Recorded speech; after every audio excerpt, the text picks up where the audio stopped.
오래 실거주하는 1가구 1주택일수록 각종 세금 절세 받을 수 있는 방식이 있다라고 계속 말씀을 해주셨는데 네. 이 1가구 1주택 비과세 규정 어떤 방법들이 있는지 말씀 좀 제가 뭐 해주시죠. 1가구 1주택입니다. 네. 예, 1가구 1주택의 조정구역에 살고 있습니다. 네. 1세대 1주택 비과세를 받으려면 우선 양도 당시 1주택이어야 됩니다. 네. 양도 당시의 1주택. 예, 그리고 2년 이상 보유를 해야 되고요. 네. 2년. 그다음에 방금 변호사님 설명처럼 조정 대상 지역에 있는 주택을 내가 취득했다. 네. 조정 대상 지역에 있는 주택을 취득하면 반드시 2년 이상 거주돼야 됩니다. 보유뿐만 아니라 거주도 해야 됩니다. 예. 예. 그리고 방금 제가 좀 전에 설명드렸던 것처럼 2021년부터는 내가 만약에 다주택 상태였다. 네. 그러면 다른 거 다 팔고 최종 1주택이 된 날로부터 새롭게 또다시 2년 이주를 보유, 해야 된다. 2년 거주를 다시 해야 되고요. 네. 이렇게 해서 1주택 상태를 팔면 이제 비과세를 해주는데 여기서 주의할 게 하나 있는데요. 뭐죠? 양도가액이 9억 원을 초과하는 주택 있죠. 네. 그걸 우리가 고가주택이라고 그러거든요. 네. 고가주택은 모두 비과세를 해주지는 않고요. 네. 전체 양도 차익 중에 9억 이하분이 차지하는 비율. 그것만 비과세다. 그렇죠. 그 부분만 비과세해주고 그 초과분은 양도세를 과세합니다. 아. 이렇게 하다 보니까 이제 문제점이 하나 생기는데요. 네. 1세대 1주택자들은 투기 수요자가 아니잖아요. 그렇죠. 투기 수요자가 아닌데도 불구하고 9억 초과분에 대해서 세금을 많이 부과해버리면은 네. 네. 나는 못 가죠, 못 정작 내가 예를 들어서 20억짜리 아파트를 하나 팔았는데 세금 한 2, 3억 내고 네. 나머지 17억 가지고 기존에 살던 집보다 더 안 좋은 곳으로 이사를 가야 됩니다. 아, 그러네요. 1세대 그래 1주택자가 보이네. 투기 수요자도 아닌데 예. 이런 이제 거주 이전에 자기가 침해되는 건 문제가 있다. 네. 그래서 이제 도입한 게 장특공제 우대율입니다. 뭐 좀 어렵네요. 어렵습니다. 장특 공제 우대율. 예, 뭐죠? 그러니까 9억 초과분에 대해서 이제 세금을 내야 되잖아요. 내야 됩니다. 이거는. 네. 근데 어쩔 이게 수 없이. 차익이 크면 생각보다 세금이 많이 나옵니다. 네. 네. 특히 요즘 2, 3년 사이에 집값이 워낙 많이 오, 올라가지고 20억, 10억, 뭐 10매덕 뭐 그렇죠. 많습니다. 장기 보유 특별 공제를 원래는 연간 2%씩 해주거든요. 네. 네. 그런데 최대 장기 보유 특별 공제를 연간 8%씩 해줍니다. 아, 장기 보유는 1년에 몇 년입니까? 8%. 최소 3년 이상 보유를 3년을 해야 됩니다. 되고. 네. 오. 그런데 이제 보유 기간에 따라서 예. 원래대로 하면 연간 4%씩 해주고요. 네. 네. 네. 거주 기간별로 또 연간 4%. 그러니까 내가 취득하고 계속 거주한 사람들도 있잖아요. 네, 그런 네. 분들은 연간 8%씩 받습니다. 네. 주택을 취득하는 방식이 여러 가지가 있는데 네. 가족이나 이제 부모님으로부터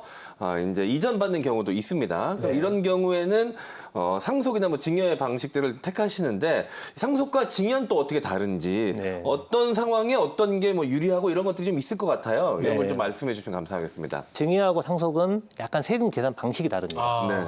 간단한 예를 한번 들어볼게요. 네. 이제 저희 부모님이 돌아가시면서 한 40억의 재산을 네. 상속 재산으로 남겼습니다. 이거를 형제가 둘이 상속받는다고 한번 가정해 볼게요. 네. 가정이죠? 진짜로 그러신 거 아니죠? 그렇죠. 저희 부모님 크게 남겨주신 게 없습니다. 네. 그래서 만약에 이제 형제 둘이 네. 인당 20억씩 상속을 받잖아요. 20억씩? 그러면은 20억씩, 20억씩 따로 세금을 계산하는 게 아니고 네.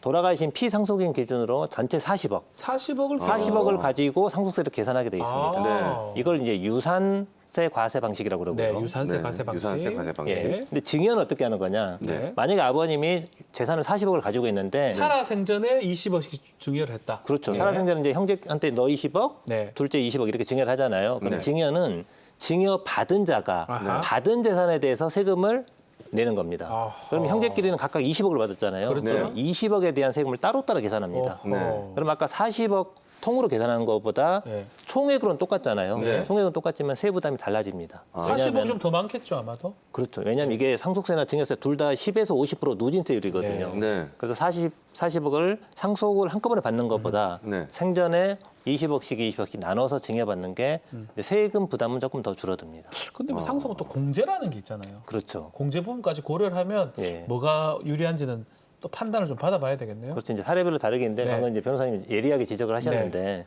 상속 같은 경우에는 일괄 공제가 5억 원이 있고요. 아, 5억은 무조건 공제가 돼주고. 그리고 만약에 배우자가 살아 있으면은 네. 배우자 상속 공제도 굉장히 이제 규모가 큽니다. 네네. 민법상 상속 지분에 따라서 약간 공제 금액이 달라지긴 네. 하는데 그래서 일반적으로 재산이 아주 많으신 분들은 증여를 받는 것보다 상속으로 받는 게 세부담이 더 줄어듭니다. 그러니까 뭐 쉽게 말씀을 드리면 이 지금 아까 40억 중에 네. 공제 금액을 빼고 상속세를 계산합니다. 5억 공제가 5억 되니까. 공제되니까 35억으로 받은 걸로 계산하거나 또 공제가 더 되면 또 더 빠질 수도 있어요. 네. 그래서 그런 것들을 계산해서 일부 증여가 편할지 상속이 편할지. 근데 또 살아생전에 이걸 또 상속으로 추정을 또 해버립니다. 네. 그래서 세금 쏘개도 안 쏘개집니다. 내야 네. 됩니다. 내야 되죠. 내야 됩니다. 저 이번에도 예. 고민이 많았거든요. 네. 상속과 증여 어떤 게 유리할까 한참 네. 생각해보다 보니까 없잖아요. 저는 왜 어떻게 왜 그런 고민하시는지 모르겠어요. 되게 자꾸 쓸데없는 고민을 없어요. 하고 있어요. 또 없어요. 제가 아, 이제 참. 한 가지 팁만 좀 말씀드리면은 만약에 부모님이 상속 이제 유산이 한 5억 원이 안 넘는다. 5억 네. 안 넘다. 예, 그러면은 굳이 증여를 받을 필요가 없습니다. 이건 상속이 낫다. 그래서 상속은 일괄공제 5억을 해주기 때문에 좀 상속으로 네. 가면 됩니다. 상속으로 문제, 하면은- 문제 구간 안에 들어가니까. 네. 그렇죠. 세금 부담이 하나도 없고요. 네.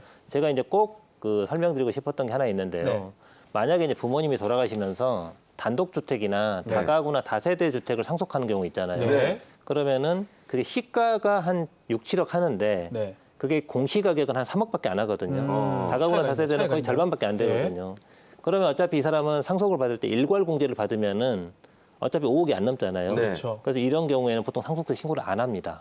대부분이. 아. 안 해도 세금이 나오지는 않습니다. 네. 왜냐하면은 다세대나 다가구 단독주택 이런 것들은 공시가격으로 상속재산을 평가할 수 있거든요. 네. 네. 그래서 어차피 5억이 안 되니까 신고를 안 해버리는데 네. 이런 분들이 어떤 문제가 생길 수 있냐면은 나중에 이걸 상속받은 자녀가 이 주택을 언젠가 팔 거잖아요. 네. 네. 그때 넘으면 팔 때 팔 때는 6억 7억이 된다는 거잖아요. 그렇죠. 시가는 지금 6억 7억이잖아요. 네. 근데 나는 상속 신고를 안 해버리면은 공시가격으로 이 취득가액이 결정이 돼버리거든요. 이거 네. 참. 그럼 취득가액은 3억이 돼버리는 겁니다. 네. 그러면 실제로 7억에 팔았을 때 4억에 대한 양도세를 내야 되잖아요. 쌍도세 4억을 내야 되는 거예요. 근데 만약에 이분이 네. 요거를 감정평가를 받아가지고 네. 한 6억 원의 감정평가를 받아서 상속세 네. 신고를 했다. 네. 그래도 상속세는 거의 안 나옵니다. 거의 안 네. 되는데. 5억 공제되고 1억만 그렇죠. 일괄공제 5억 되고 또 네. 장리비 공제도 있고 뭐 이래서 있으니까. 거의 안 아. 나오는데 이러면 나중에 이분이 취득가액을 6억으로 인정받을 수 있거든요. 네. 그러면 뭐 거의 안 돼도 되잖아요. 팔 때도 양도세가 얼마 안 나오잖아요. 네.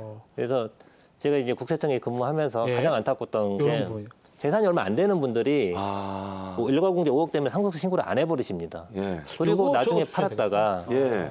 양도세가 엄청 많이 나오니까 억울하다고 이제 항의하러 오신 분들 계시는데 도와줄 수 있는 방법이 없어요. 아, 이거는 분명히 절세 차원이잖아요. 이건 너무 사기가 아닙니다. 탈세 아니고요. 네. 합법적인 절세 방법입니다. 합법적인 네. 조금만 주의를 기울이고 이 블로그를 보시든지 우리 방송을 지금 보시면서 본인 뭐 이제 부모님이나 이제 다세대 다가구 주택이 있다 그러면 이거 보셔놓으면 충분히 도움이 될 것 같아요. 그러니까요. 이거 오. 몰라서 이 손해 보는 금액이 어마어마할 것 같다는 생각이 드네요. 네, 맞네요.